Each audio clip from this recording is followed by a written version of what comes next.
Hello everyone. आज की video में हम बात करेंगे एल्यूमिनियम हाइड्रोक्साइड के बारे में।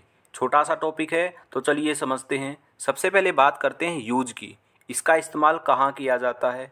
तो एल्यूमिनियम हाइड्रोक्साइड का इस्तेमाल किया जाता है हाइपर फोस्फेटेमिया में। नाम से आपको समझ में आ रहा है, हाइपर यानी कि ज़्यादा, फोस्फेटेमिया यानी कि फोस्फेट का लेवल। अगर बॉडी में फोस्फेट का लेवल ज़्यादा हो जाता है तो उस कंडीशन को हाइपर फोस्फेटेमिया बोलते हैं। ठीक है, तो एल्यूमिनियम हाइड्रोक्साइड इस्तेमाल कहाँ किया जाएगा? हाइपर फोस्फेटेमिया में। ठीक है, प्रॉब्लम क्या है? फोस्फेट का लेवल ज़्यादा है तो एल्यूमिनियम हाइड्रोक्साइड फोस्फेट के लेवल को कम कर देगा। ठीक है, ये इसका पहला यूज है। दूसरा यूज है इसका हाइपर एसिडिटी। तो जो ये एल्यूमिनियम हाइड्रोक्साइड है ये एंटासिड की तरह काम करता है, इसलिए इसको एसिडिटी में यूज करते हैं। अगर किसी व्यक्ति को एसिडिटी की समस्या है या फिर पेट में जलन हो रही है, ऑब्वियसली एसिडिटी की वजह से हो रही है, या फिर एसिड रिफ्लक्स की प्रॉब्लम है, जो एसिड है, जो स्टमक एसिड है वो बैक फ्लो कर रहा है, उसको हम एसिड रिफ्लक्स बोलते हैं। तो इन कंडीशंस में एल्यूमिनियम हाइड्रोक्साइड का इस्तेमाल किया जाता है। तो एल्यूमिनियम हाइड्रोक्साइड एक एंट एसिड है जो कि एसिडिटी को ठीक करने का काम करता है। ठीक है, तो ये इसके दो यूज हो गए। अब एक बात आती है कि इसको लेना कब है। अगर पेशेंट फोस्फेट के लेवल को कम करने के लिए ले रहा है तो उसको तुरंत खाना खाने के बाद एल्यूमिनियम हाइड्रोक्साइड लेने की सलाह डॉक्टर के द्वारा दी जाती है। अगर वहीं पे इसका इस्तेमाल एसिडिटी के लिए किया जा रहा है, एज एन एंटासिड किया जा रहा है, तो खाना खाने के 1 घंटे या फिर 2 घंटे बाद इसका इस्तेमाल किया जाता है। ठीक है, तो ये यूज़ हो गए एल्यूमिनियम हाइड्रोक्साइड के। अब हम बात करते हैं साइड इफ़ेक्ट की। साइड इफ़ेक्ट के बारे में अगर हम बात करें तो इसका साइड इफ़ेक्ट सबसे कॉमन है कॉन्स्टिपेशन यानी कि कब्ज। एल्यूमिनियम हाइड्रोक्साइड से कब्ज हो सकती है। दूसरा, जो फीसिज है उसका डिकलरेशन हो सकता है। नोजिया वोमिटिंग हो सकती है।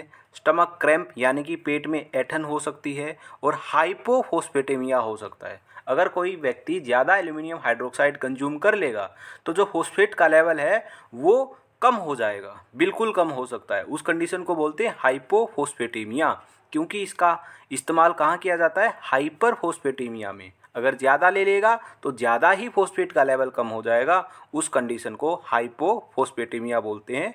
और ये एज ए साइड इफ़ेक्ट आपको देखने को मिल सकता है। ठीक है, तो ये है साइड इफ़ेक्ट एल्यूमिनियम हाइड्रोक्साइड के।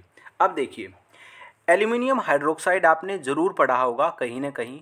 कहाँ पढ़ा होगा मैं आपको याद दिलाता हूँ। आपने डाइजीन देखी होगी, है ना? डाइजीन आपने यूज़ भी की होगी या आपके घर में किसी कोई यूज़ कर रहा होगा और आपने सुना होगा, बहुत ही फेमस है। ठीक है, डाइजीन ये किसकी दवा है? ये एसिडिटी की दवा है। पेट में जलन हो रही है या एसिडिटी ज़्यादा है या एसिड रिफ्लक्स की प्रॉब्लम है तो उस कंडीशन में डाइजीन ली जाती है। ठीक है, या फिर आपने सिप्ला कंपनी की सुनी होगी एसिजीन, ये भी सेम दवा है। दोनों का नाम अलग अलग है लेकिन जो साल्ट है दोनों में वो सेम है बिल्कुल। ठीक है, अब साल्ट के बारे में बात करते हैं, क्या क्या साल्ट है। यहाँ पे आपको ऊपर दिख रहे होंगे। ठीक है, पहला इसके अंदर एल्यूमिनियम हाइड्रोक्साइड प्रेजेंट है। दूसरा इसके अंदर मैग्नीशियम हाइड्रोक्साइड प्रेजेंट है। ठीक है, मेनली इसके अंदर दो साल्ट के बारे में हम बात करेंगे।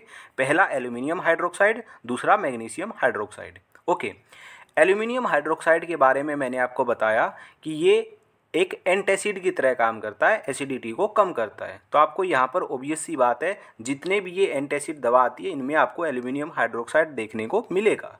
ठीक है, अब यहाँ पे मैग्नीशियम हाइड्रोक्साइड भी होता है। तो इसका रीज़न क्या होता है कि मैग्नीशियम हाइड्रोक्साइड एल्यूमिनियम हाइड्रोक्साइड के साथ यूज किया जाता है, क्यों मिलाया जाता है? तो रीज़न सुनिएगा। देखिए, एल्यूमिनियम हाइड्रोक्साइड का साइड इफ़ेक्ट है कॉन्स्टिपेशन। ठीक है, और जो हमारा मैग्नीशियम हाइड्रोक्साइड है इसका साइड इफ़ेक्ट है डायरिया यानी कि लूज मोशन। एल्यूमिनियम हाइड्रोक्साइड तो कब्ज करता है लेकिन जो मैग्नीशियम हाइड्रोक्साइड है वो लूज मोशन करता है। तो दोनों का क्या है? उल्टा इफेक्ट है।